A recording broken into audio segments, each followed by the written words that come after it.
Hey, everybody. Welcome to Vger, Please Mess Hall number 2. My name is Joseph. I'm Peter. Hey, how about this, man? I think we, mostly 90% managed to start the stream without, completely screwing it up. I say good job, us. We might be over 30, but we got this YouTube thing clock cold. That's good.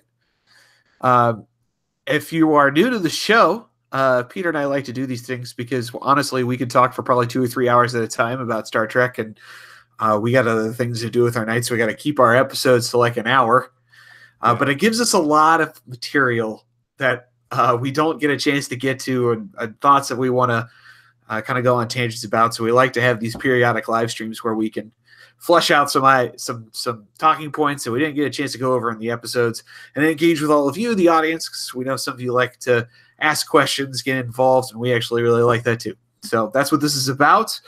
And we've already kind of got a backlog of things that we wanted to discuss.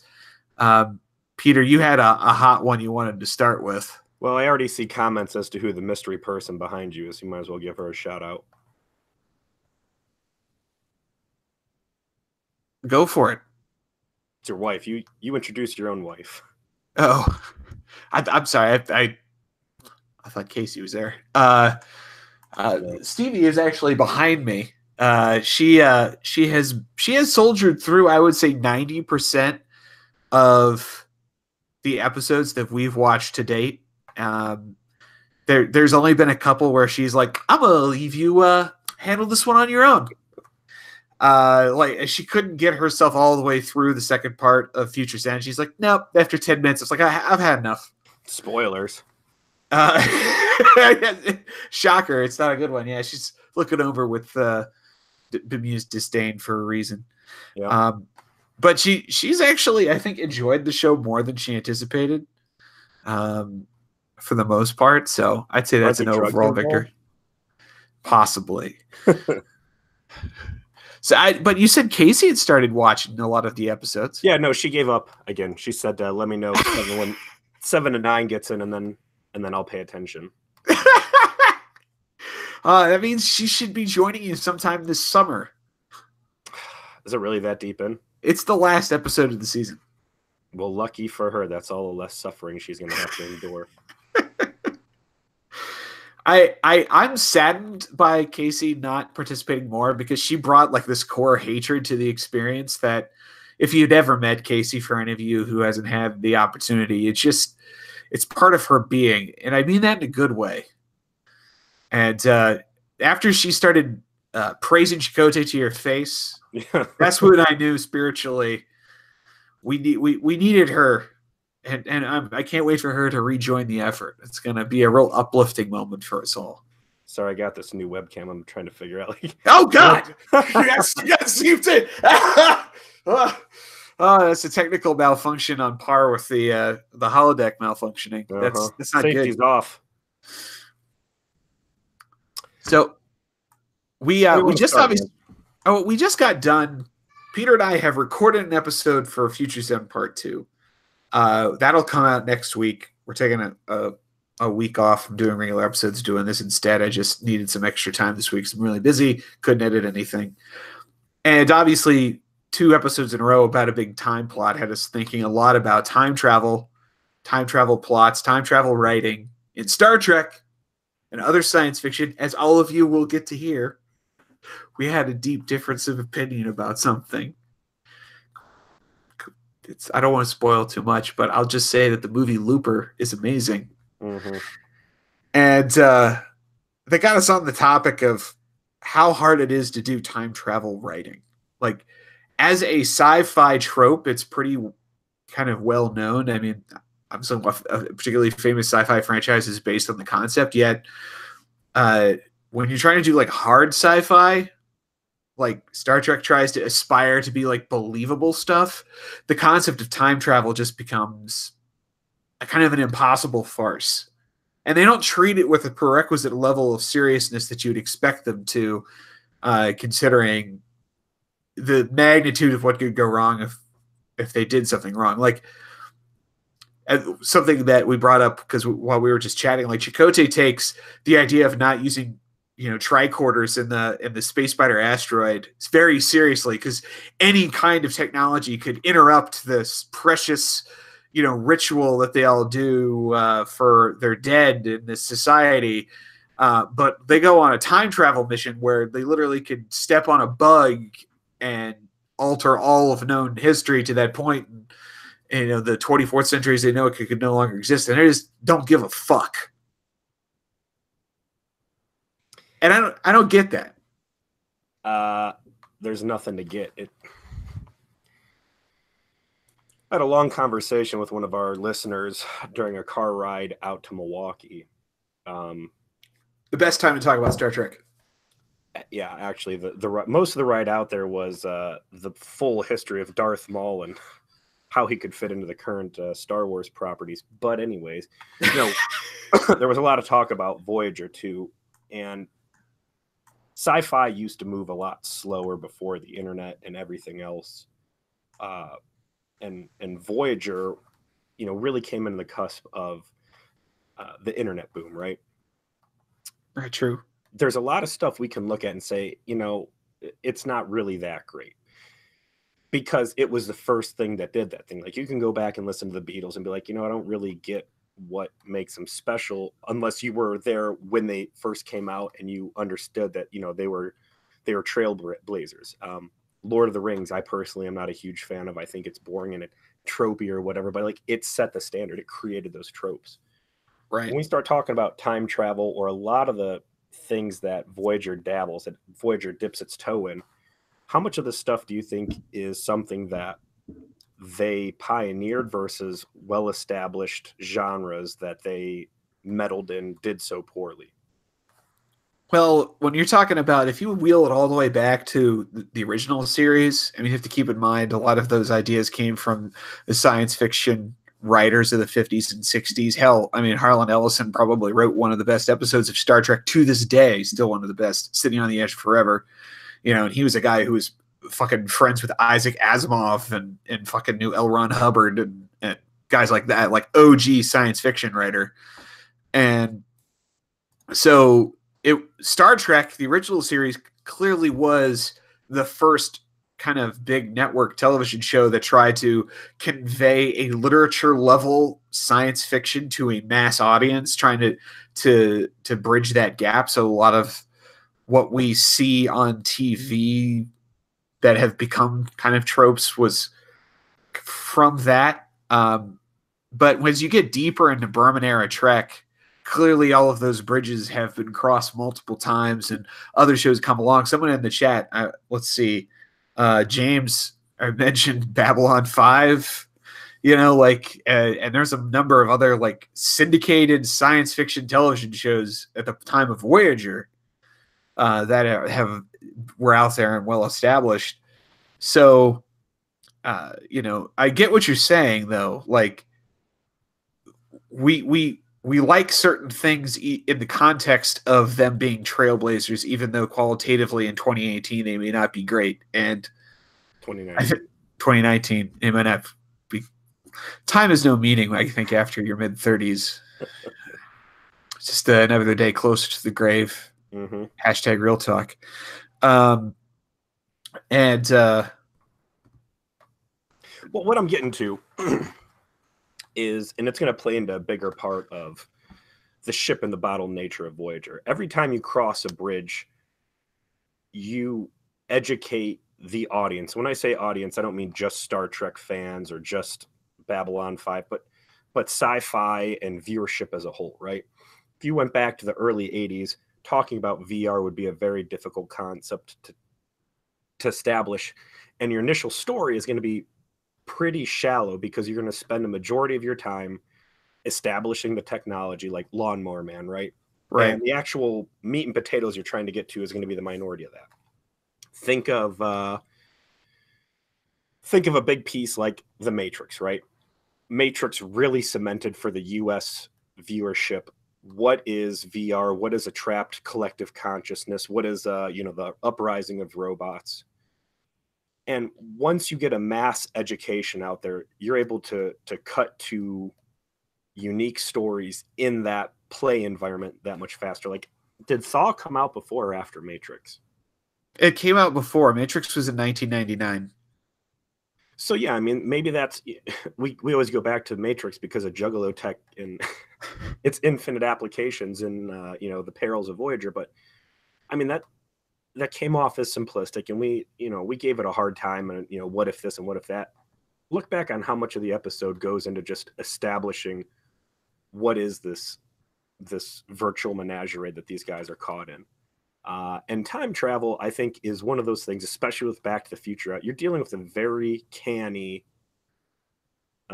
viewer base. People know about time travel. They know about what happens if you prevent your mom from meeting your dad. They know about, cause and effect. And the piece is already on the table. So when we get into some of these time travel Voyager episodes, I think the shallowness is kind of unforgivable, and I think they could have done a lot better playing by the well-established sci-fi genre rules than they do. And in part, I want to give them the credit that you want to give them, because clearly when they're trying to do something a bit unique, you have to grade out a curve. And we are looking at a show that's 2 decades plus old. You got to grade on a curve. But time travel in particular, I guess this is one of those things that bothers me, because I mentioned it already. The original series had a brilliant time travel episode, City on the Edge of Forever, written by Harlan Ellison, that was just poetry. It was fantastic drama and science fiction wrapped into a very tidy Trek package on top of that. And that was 30 years before this Voyager was trying to do you're running in the fucking 90s on a budget with this goofy ass shit with evil fucking Bill Gates, stealing time ships. And I can't grade it on a curve. And that's what bothers me, is that they've backslid, and instead of trying to use the concept of time travel as a compelling medium through which to tell a dramatic tale, it's kitschy, and they're treating it like a farce. And that's not, I mean, I understand Trek's going to do that sometimes. It can't be 100% serious. I don't necessarily want it to be. A little bit of levity helps the show out a lot. TNG needed the game every once in a while. Wesley Crusher making out with Ashley Judd, good times. But the time travel episode is the wrong time to do that, because there's a disconnect between how seriously they treat everything else. Yeah, and it's a big deal. And it's, something I've noticed Voyager doing more and more. They put really high stakes on the table, and then it's a clown episode. Yes. Profits. Again, you had your victory condition within grasp, and they're screwing around with these stupid Ferengis and just completely squander a chance to get home. You've got this time travel episode where you are talking about destroying the fabric of humanity. And instead we're focused in on Sarah Silverman's stomach. I mean, you put the camera so that it just is in frame in that many shots. Mm-hmm. I mean, there's a whole topic I'm looking forward to getting into vis-a-vis Kess and the changeover to 7 of 9 and the whole history behind that. It's obviously to come. It's something that we don't want to do yet because we're not there yet. But if doing the show has been informative to me, if anything, it's that, man, I did not appreciate Kess as much as I should have. Like, when we were going into this, I was telling you, Kess sucks. Kess is the worst. Kess is the absolute worst part of the show. It was my impression as well. I mean, and we've said it a couple of times. I think we've touched on this topic that she's got a real bad rap, and I was ready to come in, hold my nose and say and PU to what she's got going on. And she is yet to be in a scene that I didn't enjoy, aside from Elogium, which was just garbage. It was bad for everybody. Yeah. and that sort of thing. Like, I guess what I'm getting at is the Voyager's writers, which is weird to me because a lot of these guys worked Trek well before this. and in great quantity just couldn't quite recapture the magic, and I don't know what it is. Like, all the same people who made TNG great are working on this show from a production and writing standpoint. All these people worked on TNG. Why the fuck is the show so bad? I'll tell you what I'm afraid of, and I think 7 and 9 is kind of going to herald the compromising of morals. I think that Voyager started off as a really cool concept on paper, and I think the initial brainstorming session for how do we do something radical and fun and engaging, and that can be the backbone of UPN. You know, what if we have a half-terrorist crew? What if we see how Starfleet morals hold up in the Delta Quadrant? You know, no more Romulans and Klingons. We're going to make these nomadic scavenger, whatever you want to call the Kazon, and these, you know, the Vidian socialite creep decadence, and the Vidian horror show organ thieves, and all the stuff that just looked really great. And they had a rocky first 2 seasons, and we're on season 3 now, right? Yeah, rocky first 2 seasons. And then they just got afraid. I think, like you said, the echo chamber broke. Maybe they had some ratings coming, and they're like, man, this is not doing as well as we should have. There was a panic moment, and they're like, you know what? Fuck it. Take all this high concept stuff we developed for this, throw it all in the trash, and let's start bringing in the Ferengi and all this other classic Berman Trek stuff to reconnect with the base. Let's get the sex element in there. Let's put Jerry Ryan in a cat suit and a boob job. Throw Kess out, and I will let you know. I will let you know that famously, those are Jerry Ryan's natural assets. So, just so you know, that is not a boob job. I mean, I saw something on Reddit. She's quite proud of that fact. But the anyways, like, a lot of cool stuff that it took until the end of season 2 to really mature into an awesome thing where the Kazon work and the Vidians are badass. And, you know, Kess is consistently going. They're like, you know what? No, get rid of it. And let's dumb it down. Let's play it safe. I don't know what you want to say it. Let's ham it up. Yeah, this is worth getting into now. And I completely am 100% on this train. And that moment where they decided, let's dump Kess, who is, I think, a very unique character to the Voyager concept, and also unique from the perspective of literally she's 2. She is born yesterday. That's the trope. You know, trying to kind of go kind of the emotional route with the Data archetype of newborn into reality. And as it turns out, is one of the more compelling and interesting and better acted characters on the show.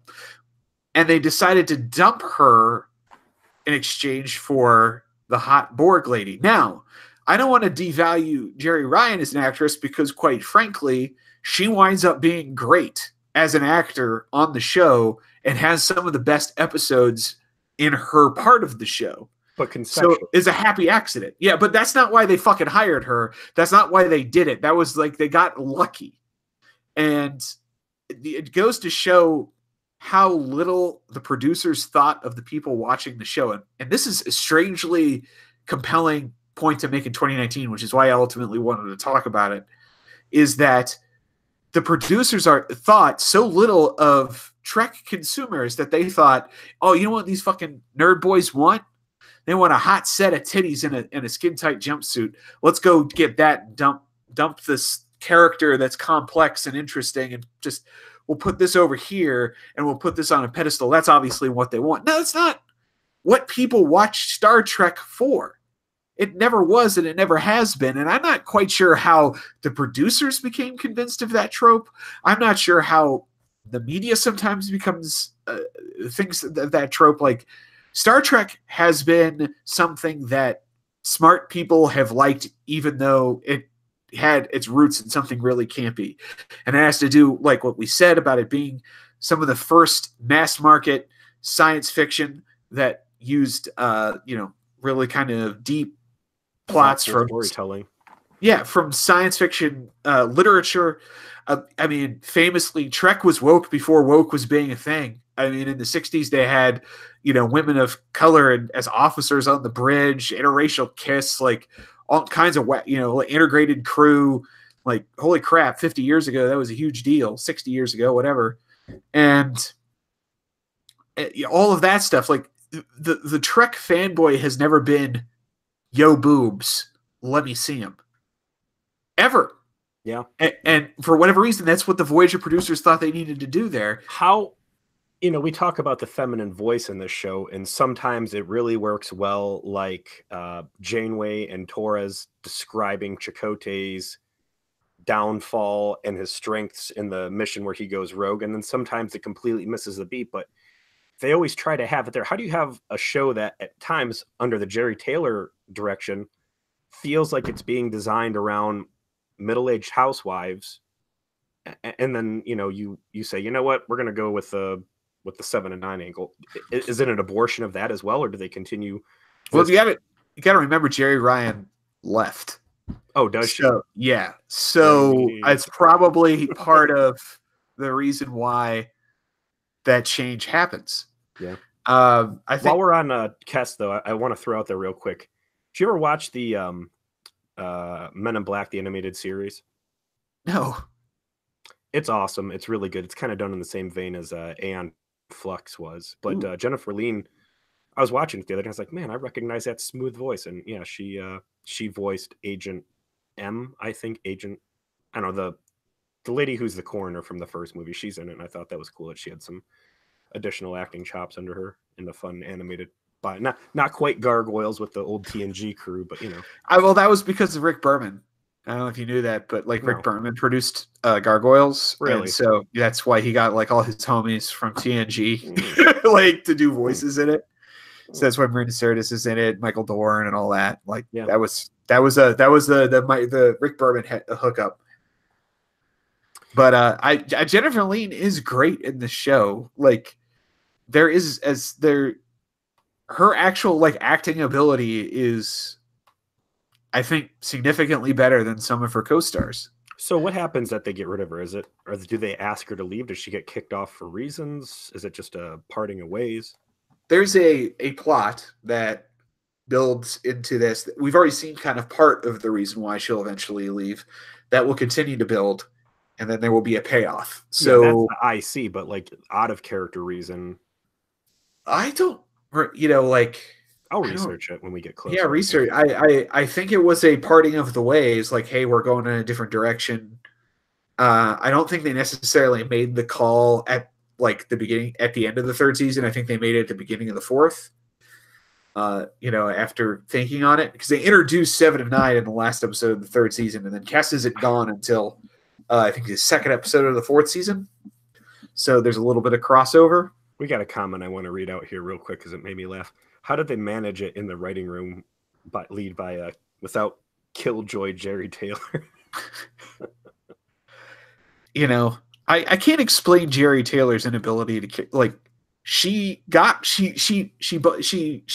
her bones working on TNG, at the feet of the same people she's working with in the show. They elevated her to executive producer for Voyager.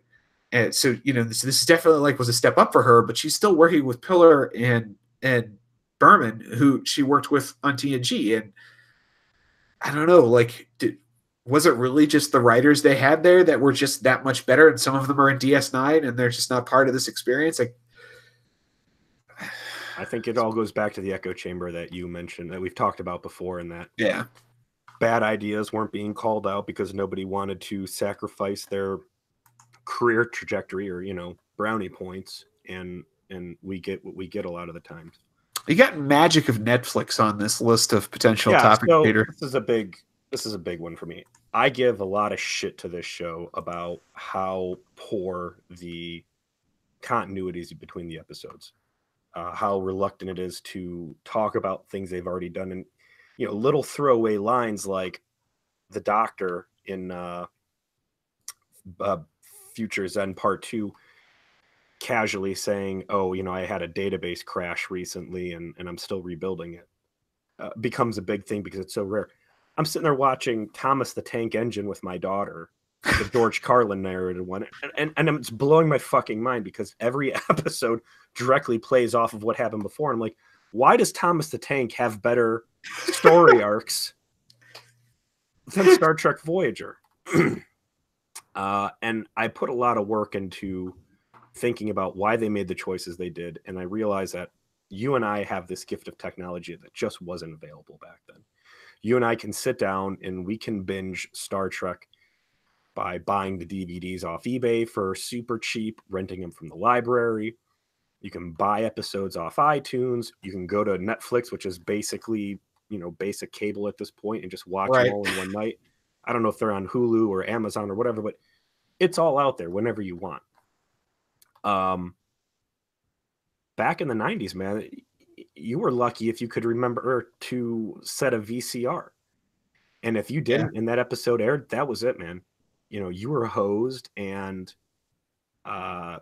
sorry, Charlie, you better catch it on rerun or hope that one of your other friends recorded it. So I think there's only so deep you can go in your storytelling without creating a situation where you're going to completely lose your audience. And I can't speak to Battlestar. I can't speak to Babylon 5, and I wasn't there for DS9. But certainly Next Gen, they kept it light, and they bounced back, and you could pick up an episode anywhere in the series and pretty much understand what the basic premise is and what was going on, and have a self-contained story. And, from what you said, Deep Space Nine does have a strong continuity. They do build big story arcs. They are constantly referencing the past.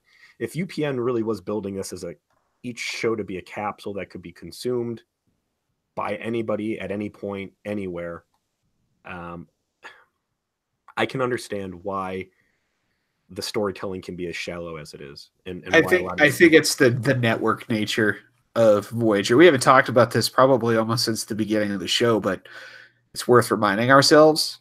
Voyager was the flagship show of the UPN, a network that no longer exists, but at the time was attempting to penetrate. The United Paramount Network was trying to penetrate into the world of the ABCs, NBCs, CBSs of the world and create a network out of Paramount's TV division.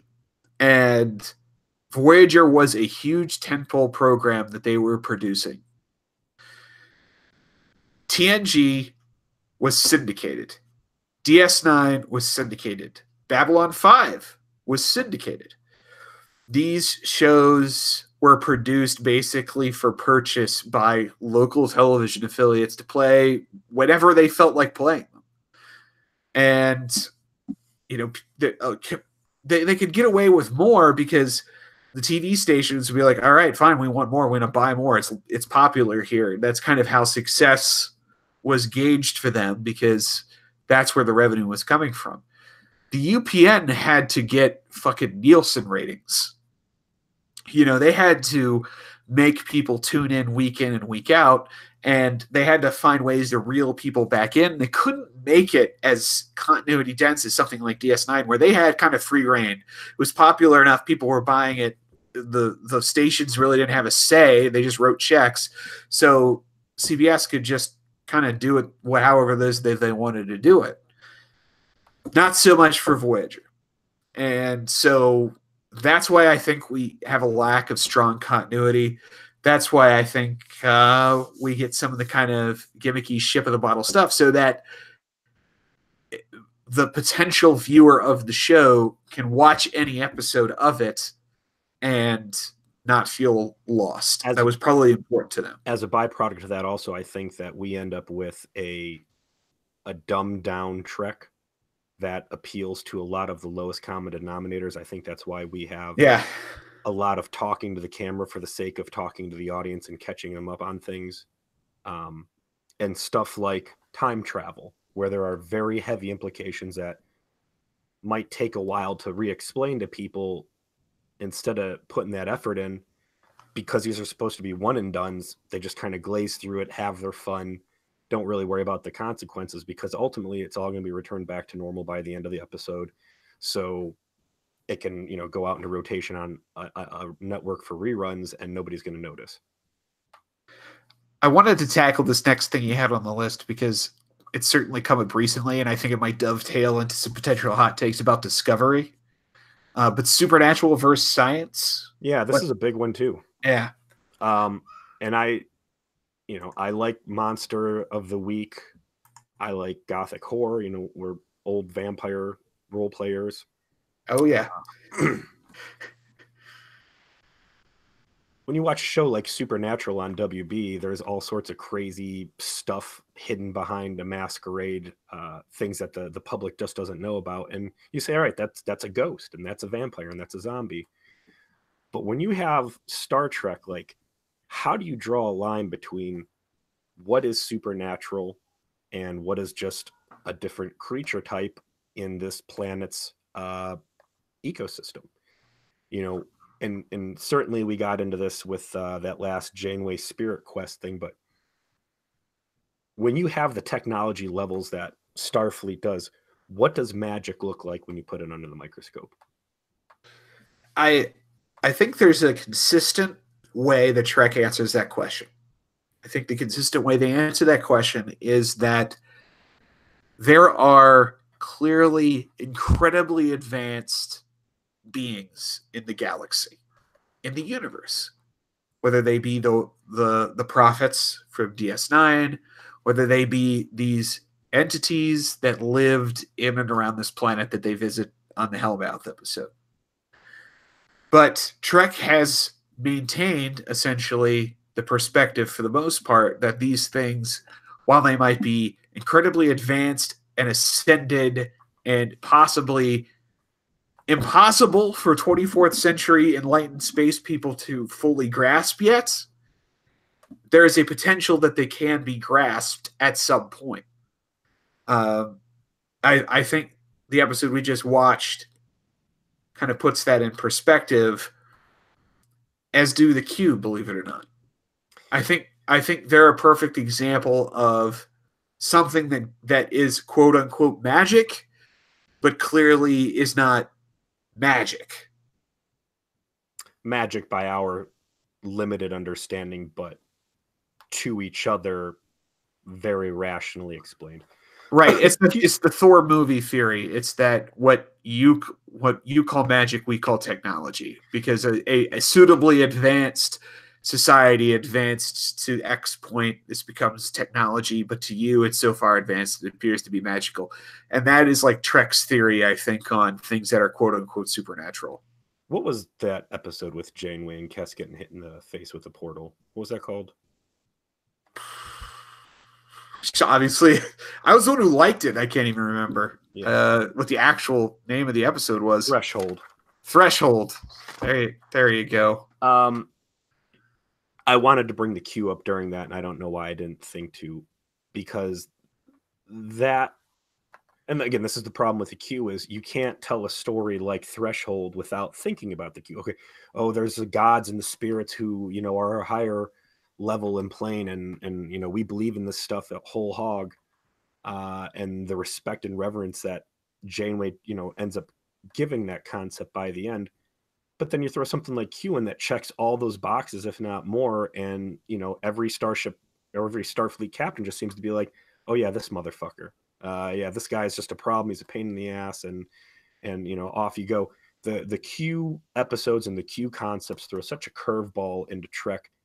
And a lot of times it's great, but I think it comes at a great consequence when you try to tell these stories specifically, where you have Janeway who's getting, brainwashed. That was the other word I wanted to use specifically. The shell. You did. Did I use brainwashing? Because you did. That's exactly what it was. But yeah, you put Q in that mix, and it drags you completely out of the story that they were trying to tell.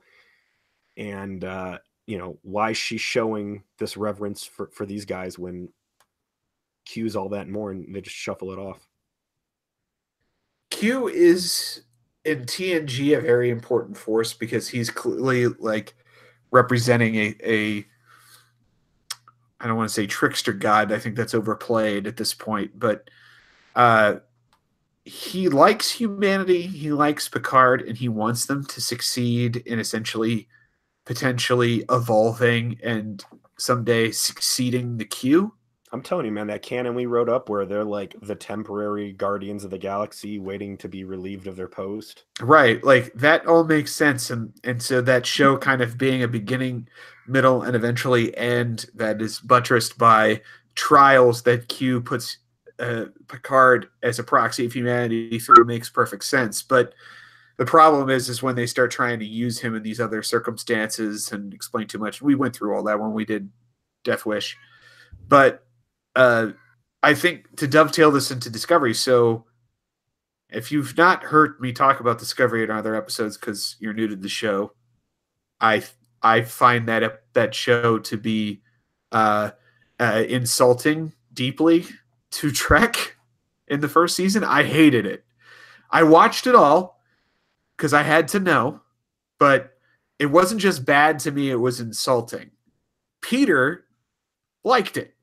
I loved it. There was a lot of it that was bad, and there were certainly episodes that I checked out on, but the bold direction, the aggressive way that they played with established Star Trek timeline, all the stuff with Lorca, and I don't want to spoil things for people, but a lot of the twists that they throw into that, I really liked because it wasn't classic Trek. Classic Trek was still readily available to me, and if you put this in the same platform as the J.J. Abrams universe, the Kelvinverse, fine, just have fun and make an action. It's adventure series. So, and there's plenty of content if you want to hear Peter and I talk about it. We won't rehash some of our arguments again, but I think we came to the conclusion that we respected each other's opinions on the matter because we came from a place that was rooted essentially in our preferences. I respect why you liked the show, and you respected that I hated the show for the exact reason. I mean, you hit it in the dick with laser precision on them holding a bullseye up over their own groin and saying, "Punch me here." You called it how it was. I decided because of Jack's recommendation specifically to watch the second episode of this season of Discovery. And I don't know, have you watched it? Yeah, so episode 1 is where Enterprise just arrived, and then episode 2 was the one that, and that's of course why you're on board now, is because your cult of Frakes demands it. But yes, Jonathan Frakes directed it. It's called New Eden. I didn't watch the first episode, but quite frankly, I think the trailer tells you everything you need to know about why they're going to this planet to do what they're doing. And it is the very first fucking time, sorry, camera, a very first time I have seen Discovery act like Star Trek. Like, it is the first episode of Discovery that felt like an episode of Star Trek. That they were going to this planet to uncover a mystery. They were doing a bit of exploring. They took their time to tell a complex moral and philosophical story in the context of their science fiction plot.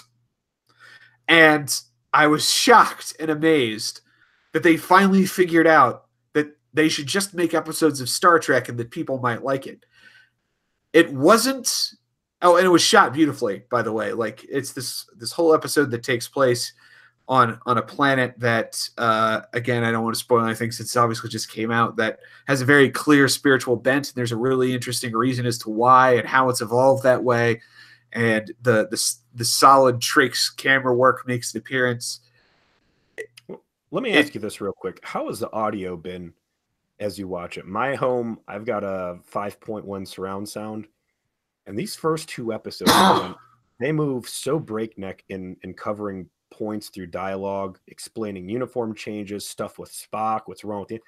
It goes so fast, and any detailed dialogue I feel gets completely drowned out by background sound effects and noises. Like, I almost have to turn on closed captioning at this point. Like, there's so much I'm just missing. I was going to get to some of my complaints. It's not... it's the most... It definitely felt like an episode of Star Trek, but it still isn't very good. You mentioned all of the it's in a hurry. Yeah. all the time. Like it doesn't want to actually slow down the dialogue. It's that 2019 problem. They feel like they got to have the snappy Marvel dialogue all the time Yes. instead of like allowing the actors to take their fucking time with what's going on in the scene. Now I understand acting as a craft has expanded in television space since 1997. I'm not expecting the sort of hammy theatrics of someone like Garrett Wang or Robert Beltran or someone like that who would not hack it in these circumstances. But they don't slow down enough sometimes to allow the actors to emotionally explore things and give the audience time to understand what's really happening. Second, they still have these kind of this, you know, the producers still think it's got to be real whiz bang when it doesn't necessarily have to be to keep people's attention. I don't understand that. People who love Star Trek, I think, are perfectly willing to accept things at a slower pace. Yeah, but I mean, isn't that the whole point of Discovery? Is not to hang on, to hang your hat on an old base, but to try and acquire millennials and new viewership and grow the franchise. I mean, you're always going to have the Star Trek diehards. They're going after the people who I don't even know what kids watch, but certainly my younger wife, my 2-year-old Kess child bride. No, she's like 5 years younger than me. But I mean, she's in a Discovery in ways that I can't get her into any of the other franchises. Maybe you should. I mean, I'd be interested to actually hear Casey's opinion if you can end up sharing it on an episode as to why Discovery appeals to her. But I can't. I all of that I was willing to just get by. I still can't stand Burnham.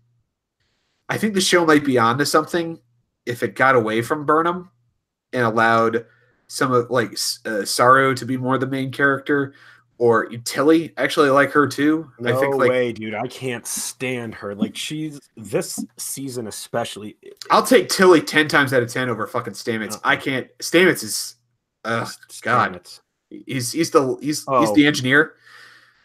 I can't. He's like the least Star Trek character on the show. I can't stand him either. A big part of the problem I'm having with Discovery this season, I think, is the absence of Jason Isaacs of Lorca. Seeing him at Dragon Con and him talking about how he fought production staff on a lot of stuff, how he snuck the Southern accent, and even though they explicitly told him that Lorca was not Southern, I think that a lot of the pacing issues that they're having in this season is because he's not there to kind of pump the brakes and chew on the scenery.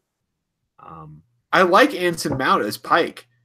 The best parts of the episode were when, you know, he got into debates, we'll say, with Burnham about what was going on in the episode. I think he's awesome. I definitely, though, agree that if it was specifically the guy who was Jason Isaacs, who was playing Lorca, was calming it down, that it's being missed. I think Pike as a character is fantastic. He's my favorite part of the show next to Saru right now. Pike is always good. I've never seen a rendition of Star Trek where Pike isn't. Yeah, I love the Bruce Greenwood Pike from the movies. It's because, you know, it's not Kirk. I mean, it's still a white dude, but he's like everything Kirk isn't. And you also know that he's always going to be a limited quantity because Kirk is going to come. You are going to lose Pike. So you just enjoy him in the moment for what he is. I think he's always thoughtful and easy to get along with.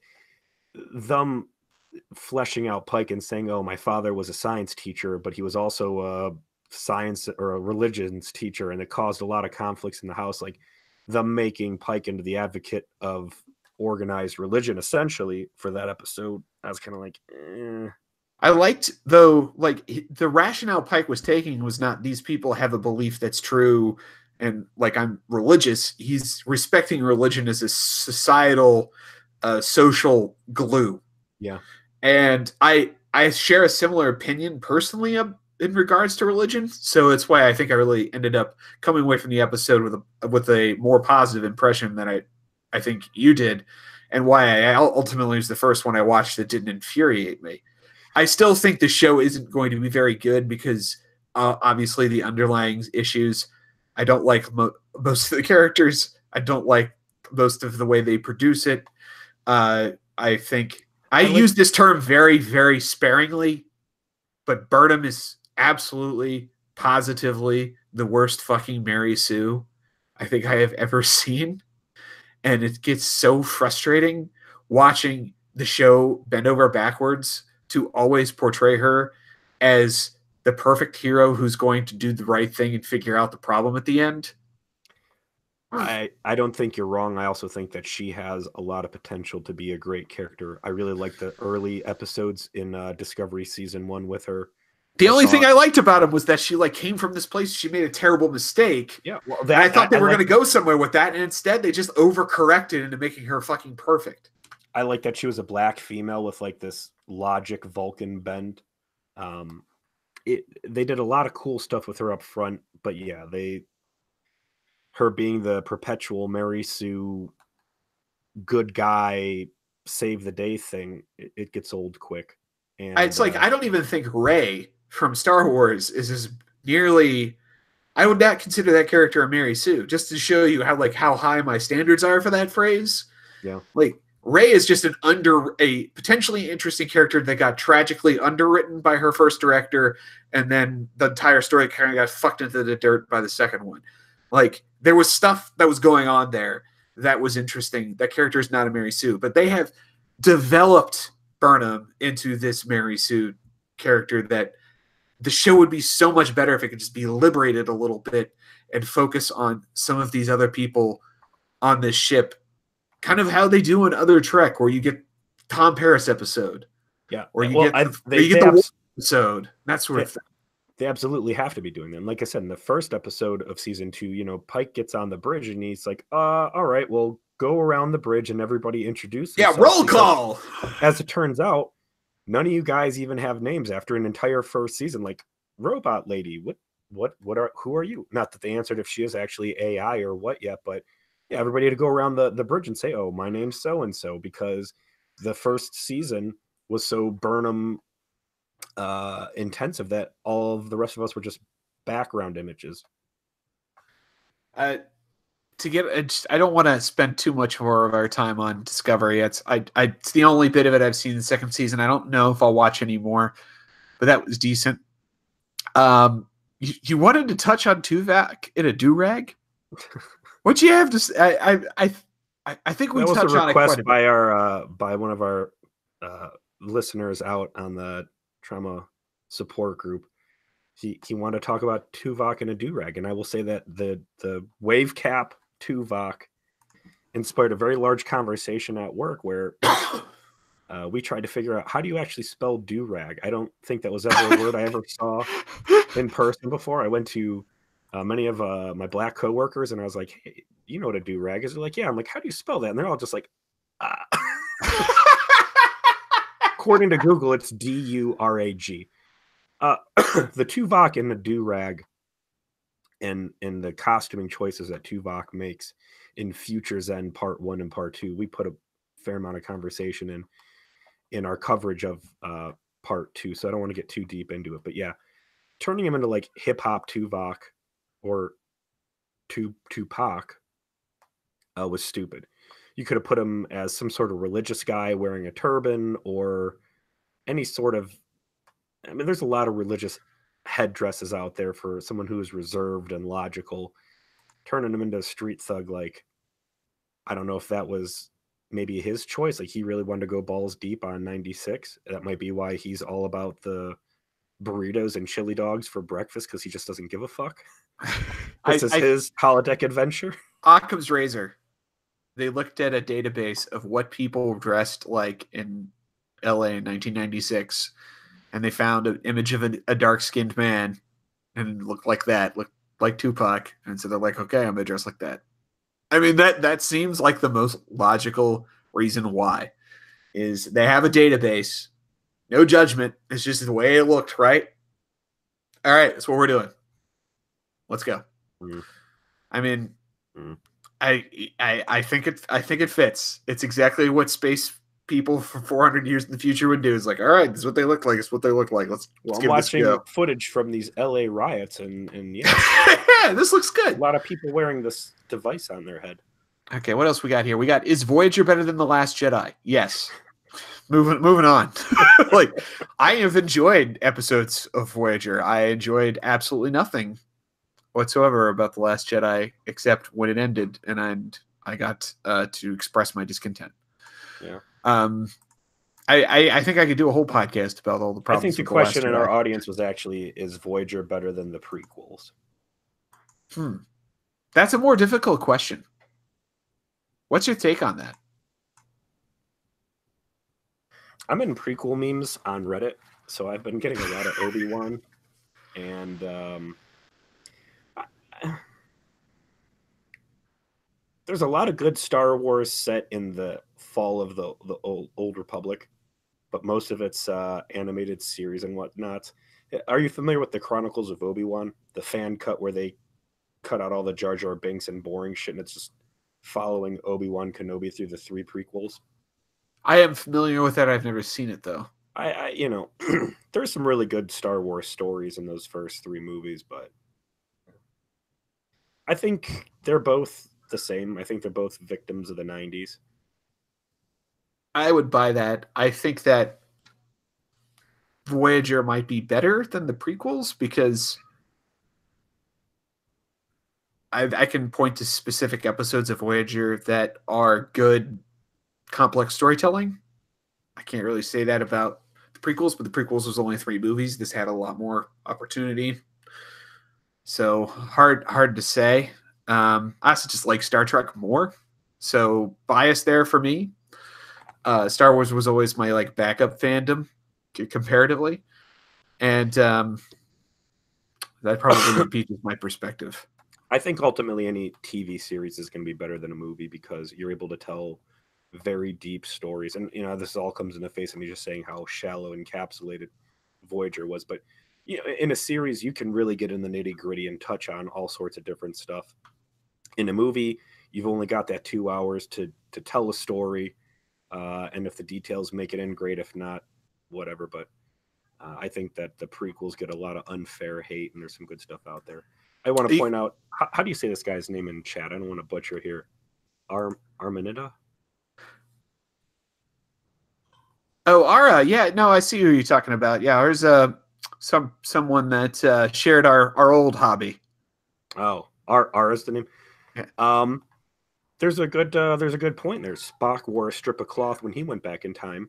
Given Tuvok's mastery of martial arts, I think he could have very easily ripped the sleeves off of Guy and gone with like a Ryu from Street Fighter bandana tied around the tops of his ears, like let's kicking remember, ass and though, shooting arrows. And he didn't start with that wrapped around his head. Like, they came to the conclusion that he needed to have that after they like were already like rolling around San Francisco in the 1980s, and people were like, "Your ears are weird."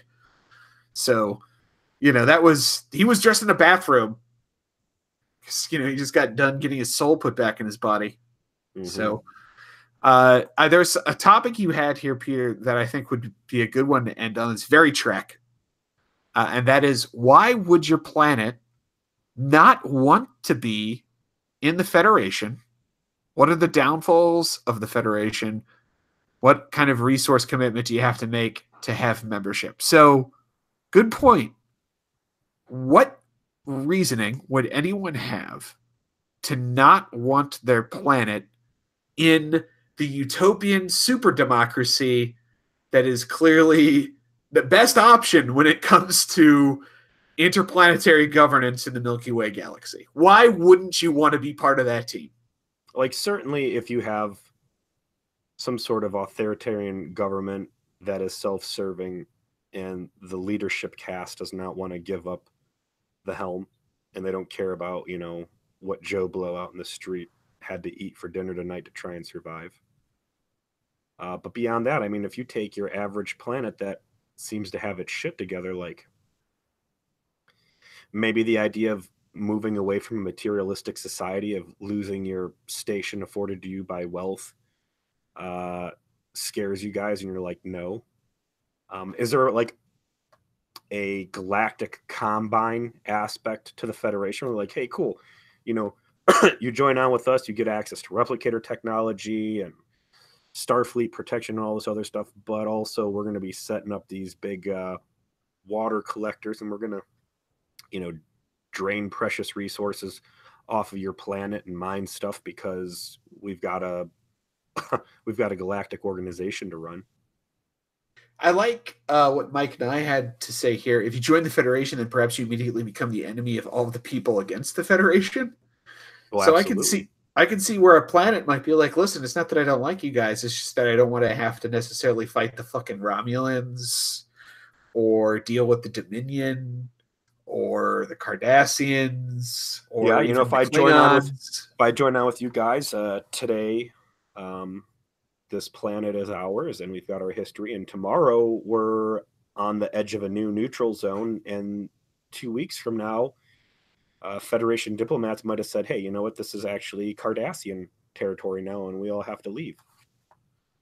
You're abs- I think that's probably the most rational reason I could think of as to why an alien planet would say no. Like, I don't want to have to deal with the potential uh, foreign policy issues that come with being part of the club. But like, absent that, though, I get the like personal green thing. But you are talking about becoming part of a society where there is no wants, that there's infinite resources and technology that allows you to literally craft fake worlds around you to Yeah, suit your specifications. Like, a materialistic reason would make no sense that's whatsoever. because you and I aren't filthy rich, and I don't want to get into like communism, blah blah blah stuff, but like if you take the top 1% of a planet that's probably in power making decisions on the stuff, they already have all those luxuries. So, replicators and all that don't really hold a lot of weight to them. And if they're not in tune with what the rest of the planet, would feel, I see that being an issue. The most recent episode of Discovery actually deals with the first contact that goes sideways. And I don't want to talk too much about it because it was a decent episode.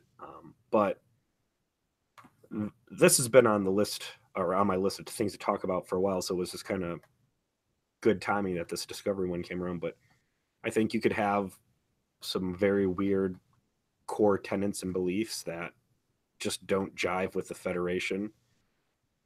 And you have to take a moral stance and say, no, we don't want to be a part of you.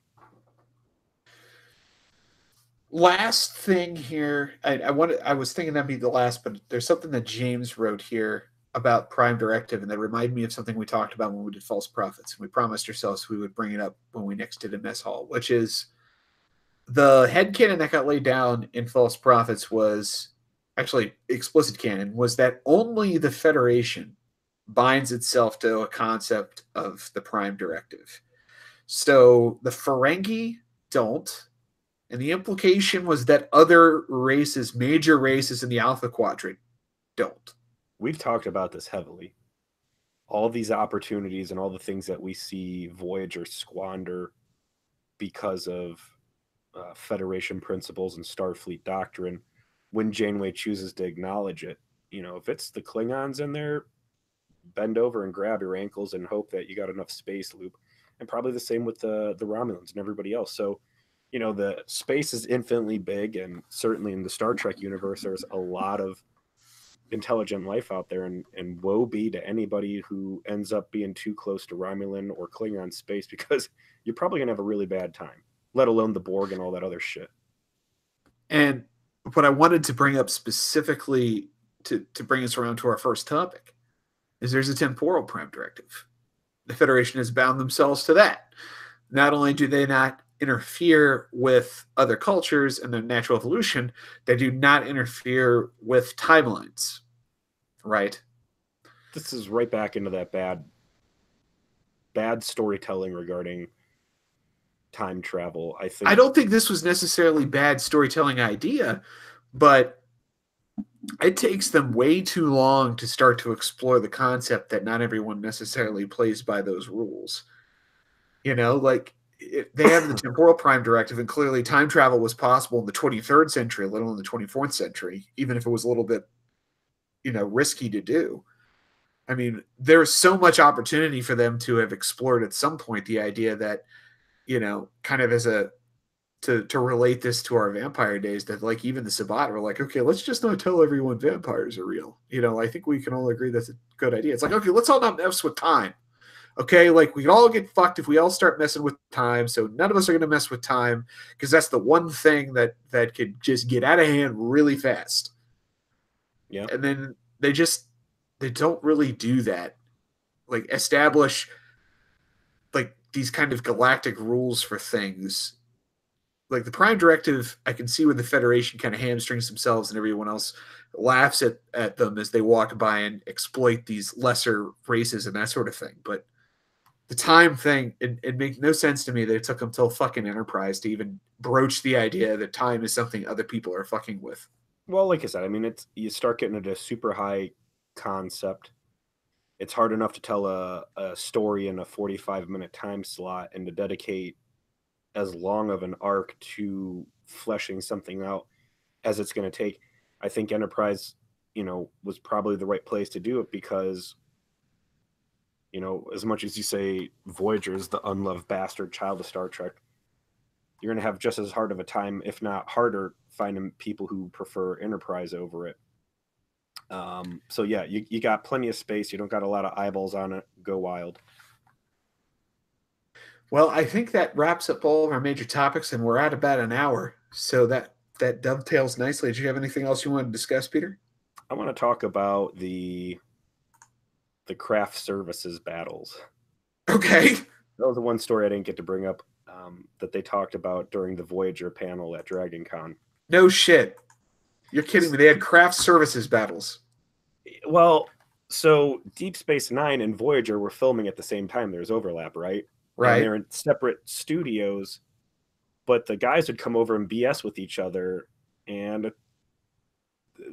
grass is always greener on the other side. So all the Voyager guys are like, man, DS9 set's got way better food than we do. And then DS9's like, man, have you seen Voyager? Like how good they're eating over there. So like the actors would all just flop over and raid each other's craft service tables to the point where the studio had to like strictly enforce no leaving your recording area, and Voyager cast is not to under any circumstances be on DS9, and vice versa. And it was all over, them stealing turkey wraps. Oh God, there's nothing worse than a rap.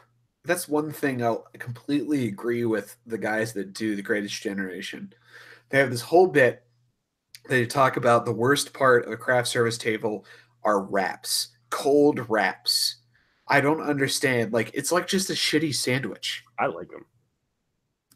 Give me your wraps. That does not surprise me in the slightest. I'm a fat ass. I like to eat good. Yes, eat things better than wraps, bro. That's something I eat now. I've lost all this weight and shit. That's like I should be the one suffering through wraps because you've turned it into a chain around your neck. You've done it to yourself.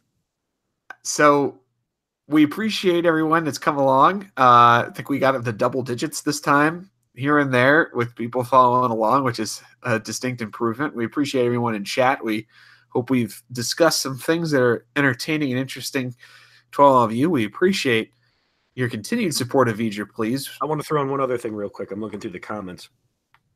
Someone said in the comments about why you wouldn't want to join, and it was losing your identity as Ara. I think that's probably, the number one reason why you wouldn't want to join the Federation of Planets. You join that and you're not Earth anymore. You're just another little dot in that flag, and any attempt to stand up and I think maintain your separation is going to be quashed. So yeah, real good call out there. That's a good point. Like even doesn't matter how far into the future you get, you're going to have pride with who you are. Mm-hmm. It's just part of an identity as we understand it, I think, as human beings. So obviously all of our fiction is going to portray that as well. And yeah, no, I buy that. I buy that 100%. We appreciate everybody. We hope that we have entertained you thusly, and we'll probably do another one of these as we continue to get through season 3. We'll obviously do one at the end of season 3 to give our end of season awards and discuss best episodes, worst episodes, weakest shit, special specific episodes to the season, that sort of thing. And as I mentioned, the next episode of the show that we'll release will be next week. You'll get our review of Future's End Part 2. And then moving forward from there, I think Warlord is next after that, which Superfan Jess, who got me those sweet fucking action figures, reminded me of Warlord's special significance in Trek lore, which I totally forgot that was the episode where that happened. I won't spoil anything. Let's just say all of our praise of Kess is about to come in handy. So I'm looking forward to doing all of those and putting that out there. And please email us at vgerplease at gmail.com. You can tweet us at vgerplease, or comment on our Facebook group, as I know many of you do. We enjoy the interaction and hearing from you guys about how you like the podcast. We appreciate the growth. Since the last time we did one of these, I think we've got 20 or 30 new listeners, and it's kind of crazy. Closing in on that 200 mark on a lot of our episodes now. So, hey, keep telling people about us. We really like it. So on that note, we'll see you next week.